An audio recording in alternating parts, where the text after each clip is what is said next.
Railway की तैयारी कर रहे सभी स्टूडेंट वीडियो को पूरा ज़रूर देखेगा, नहीं तो आप अपने साथ एक बहुत बड़ा धोखा कर लेंगे। देखिए, जो चीज़ें मैं देख रहा हूँ, जो चीज़ें यहाँ पर हो रही हैं, वो बहुत गलत हो रही हैं। और सबसे बड़ी चीज़ तो यहाँ पर देखिए, अब यहाँ जो रेलवे ने वैकेंसी दी है और किस टाइम पर दी है और किस तरह से ये मोड़ ले लेगा, और छात्रों के साथ यहाँ पर जो निर्दोष छात्र हैं, जो कि यहाँ पर रेलवे की तैयारी कर रहे हैं और सोच रहे हैं कि यहाँ पर एनटीपीसी की वैकेंसी आएगी, अभी ग्रुप डी की वैकेंसी आएगी, आरपीएफ की वैकेंसी आएगी, क्योंकि यहाँ पर अगर स्टूडेंट एएलपी का फॉर्म भर रहा है ना, तो वो स्टूडेंट यहाँ एनटीपीसी का फॉर्म भी भरेगा, वही स्टूडेंट यहाँ ग्रुप डी का फॉर्म भी भरेगा और वही स्टूडेंट यहाँ आरपीएफ का फॉर्म भी भरेगा। लेकिन जो चीज़ें अब क्रिएट होने वाली हैं, जो चीज़ें अब क्रिएट हो सकती हैं, जिसकी संभावना यहाँ पर काफ़ी ज़्यादा लग रही है, तो उन चीज़ों से बचना है। वो चीज़ें मैं आपको इस वीडियो में डिटेल करने वाला हूं, तो इसलिए वीडियो को पूरा ज़रूर देखिएगा। और अगर आप रेलवे की तैयारी कर रहे हैं तो आपके लिए बहुत बड़ा सबक है यहाँ पर इस चीज़ को समझने का। अब यहाँ देखिए, रेलवे ने वैकेंसी निकाली 19 जनवरी को, और 19 जनवरी को यहाँ पर वैकेंसी को रिवील कर दिया कि यहाँ पर हमारे पास इतनी वैकेंसी है, और आज से यहाँ पर फॉर्म चालू कर दिए 20 जनवरी से।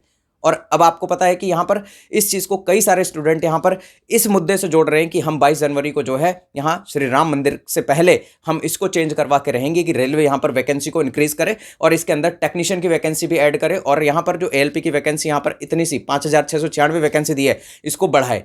तो यहाँ पर आप देखिए, मुद्दा जो राम मंदिर का मुद्दा है वो अलग है, और ये मुद्दा बिल्कुल अलग है। अगर आपने यहाँ पर इस टाइम पर इस तरह की बड़ी गलती अगर आपने कर दी कि राम मंदिर के मुद्दे को अगर आपने इससे जोड़ दिया, तो कुछ भी यहाँ पर आपके साथ हो सकता है। हो सकता है आपका कैंडिडेचर ही पूरा यहाँ पर निरस्त कर दिया जाए, और हो सकता है आप कोई भी एग्जाम यहाँ पर गवर्नमेंट एग्जाम ना दे पाएँ भविष्य के अंदर।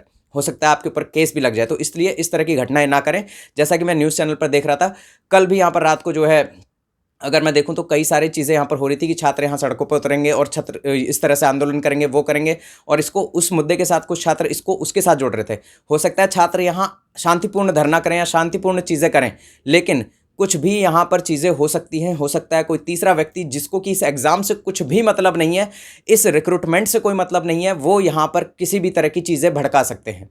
तो इसीलिए आपको इन चीज़ों से तो बिल्कुल बच के ही रहना है। और अभी 22 जनवरी तक आप इस तरह का कोई भी फिजिकल चीज़ें ना करें तो बहुत अच्छी बात होगी। देखिए, सबसे पहले तो यहाँ पर आप जो है, जो ट्विटर कैंपेन है उसका ही सहारा लें, और आज आपको पता है कि ट्वीट यहाँ कराना है आपको।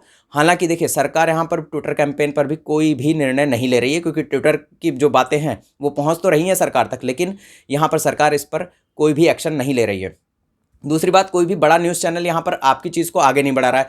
यहाँ पर देखिए, देश के अंदर क्या होता है कि जो छोटी छोटी चीज़ें हैं, या फिर यहाँ पर हम कहें कि जो लप्पू सी चीज़ें हैं, उन चीज़ों को यहाँ पर जो है बहुत ज़्यादा सर्कुलेट किया जाता है हमारी मीडिया के द्वारा। लेकिन जो मेन चीज़ें हैं, जो यहाँ पर यूथ है, उसकी चीज़ों को आगे नहीं लाया जाता है। इतने टाइम से हमने यहाँ पर इतनी बार ट्विटर कैंपेन कर दिया, लेकिन एक बार भी कोई बड़ा न्यूज़ चैनल यहाँ पर आगे नहीं आया कि उस चीज़ को दिखाए, उस चीज़ को कवरेज करे। जो चीज़ यहाँ पर पूरे दिन भर ट्रेंडिंग पर रही, उसको भी यहाँ पर नहीं दिखाया जाता है कि क्यों यहाँ पर जो छात्र हैं वो इस चीज़ को ट्रेंड करवा रहे हैं, आखिर मुद्दा क्या है। उस चीज़ को कोई भी बड़ा चैनल आगे आकर यहाँ उस चीज़ को कवरेज नहीं करता है, उस चीज़ को लोगों तक नहीं पहुँचाता है, उस चीज़ को सरकार तक नहीं पहुँचाता है, उस चीज़ की बात जो है सरकार से नहीं करता है। मीडिएटर होता है यहाँ पर मीडिया, और मीडिया यहाँ पर पीछे हट जाता है हमारे देश का। तो ये चीज़ एक बहुत बड़ी जो दुखद स्थिति है वो है हमारे साथ। और अगर आप अभी इस तरह की गलती कर देंगे ना, तो ये आप अपना ही नुकसान करवा बैठेंगे, किसी का नुकसान यहाँ पर नहीं होगा। तो इसीलिए मैं आपसे कह रहा हूँ कि आप यहाँ पर फिजिकल जो भी चीज़ें करनी है अगर आपको, तो ऐसी चीज़ें ना करें, क्योंकि ये अंतिम विकल्प होगा। अभी आप ट्विटर कैंपेन के थ्रू किसी भी तरह से, यहाँ पर ऑनलाइन माध्यम बहुत सारा है, उस माध्यम के थ्रू, जैसे देखिए यूपी पुलिस में भी यहाँ पर एज रिलैक्सेशन भी लिया। आप यहाँ पर एज रिलैक्सेशन यहाँ पर इसके अंदर भी लेंगे, रेलवे की वैकेंसी में भी लेंगे, क्योंकि यहाँ पर जायज़ है। जब एसएससी जीडी के अंदर एज रिलैक्सेशन दिया जा सकता है, यूपी पुलिस के अंदर एज रिलैक्सेशन दिया जा सकता है, तो क्या कोविड यहाँ पर रेलवे की वैकेंसी में नहीं आया था? तो रेलवे की वैकेंसी में भी 2020 में कोविड था, और आपकी ही गलती है कि आपने वैकेंसी को इतना डिले किया। आप 20 में अगर कोविड था तो आप 21 में वैकेंसी दे देते, 22 में वैकेंसी दे देते, लेकिन आपने इसको लगातार डिले किया, और लगातार डिले करते करते आप 2024 के अंदर वैकेंसी लेकर आए हैं एएलपी टेक्नीशियन की तो अभी तक आई ही नहीं है, टेक्नीशियन का तो कुछ अता पता ही नहीं है। और आप 2024 के अंदर वैकेंसी लेकर आते, वो भी इतनी सी, मतलब ऊँट के मुँह में जीरा वाली वैकेंसी है आपकी। और उसके बाद भी देखिए, इतनी सारी ट्रेनें चला रहे हैं आप, और फिर भी आपके पास वैकेंसी जनरेट नहीं हो पा रही है। तो ये एक सोचने वाली विषय है। या तो आप हमें पूरा आरटीआई का रिप्लाई दीजिए, आप हमें पूरी डिटेल दीजिए, पूरा आप लिखित में दीजिए कि हमारे पास इतनी ही वैकेंसी है, और यहाँ पर कितनी वैकेंसी रेलवे के पास खाली है, किस तरह से रेलवे उनको फिल करेगा, सारी चीज़ें आप क्लियर कीजिए। इस तरह से हवाबाजी में चीज़ें नहीं चलेंगी और ऐसी चीज़ें नहीं होंगी। छात्र यहाँ परेशान ना हो, सारी चीज़ें आप देखिए, पहले आप ऑनलाइन का ही यहाँ सहारा लें, क्योंकि अभी जो पूरा का पूरा देश का माहौल है वो किस तरफ जा रहा है आप भी समझ रहे हैं। तो आपके ऊपर किसी भी तरह की कार्रवाई हो सकती है, बच के रहें।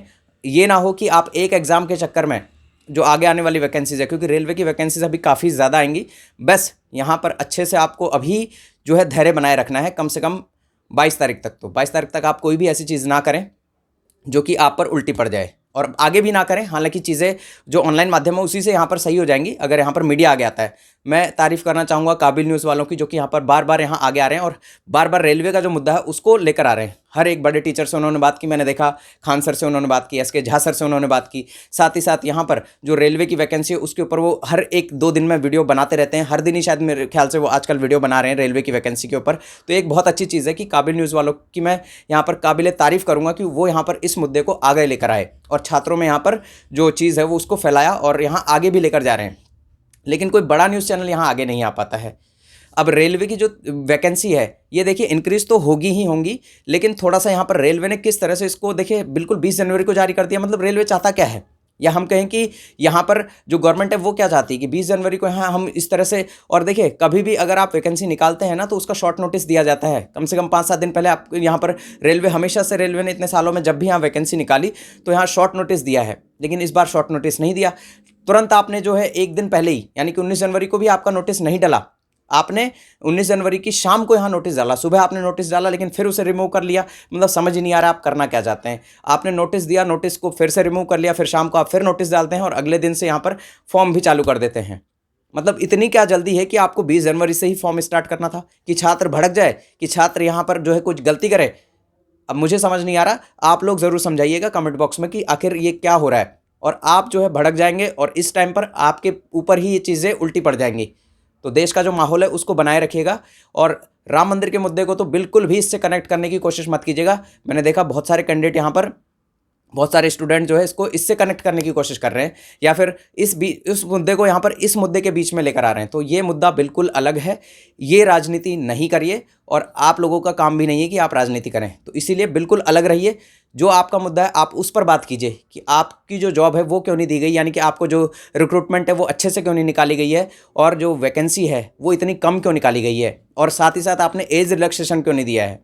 सबसे बड़ी बात देखिए, रेलवे ने यहाँ कितनी गलतियाँ कर दी। पहले तो वैकेंसी कम दी है, पहली गलती, वैकेंसी इतनी कम नहीं होनी चाहिए थी। दूसरी गलती, यहाँ पर टेक्नीशियन की वैकेंसी आपने क्यों नहीं दी है साथ में, जबकि एएलपी टेक्नीशियन का CBT 1 तो आपका एक साथ ही होना है, फिर भी आपने इसको अलग क्यों कर दिया। ये जवाब तो रेलवे दे, इसका नोटिस तो निकाले रेलवे, उसको बताए तो सही। और तीसरी बात जो है, एज रिलैक्सेशन क्यों नहीं दिया, जबकि इस बीच 2018 के बाद कोविड भी आया। आप चाहते तो 2019 या 20 के अंदर वैकेंसी दे सकते थे। 20 में कोविड तो मार्च में आया था, आप उससे पहले वैकेंसी दे देते। या फिर अगर आपने 18 में वैकेंसी निकाली थी तो 19 में जब आप NTPC निकाल रहे थे तो आपको ALP टेक्नीशियन दोबारा से निकालना चाहिए था।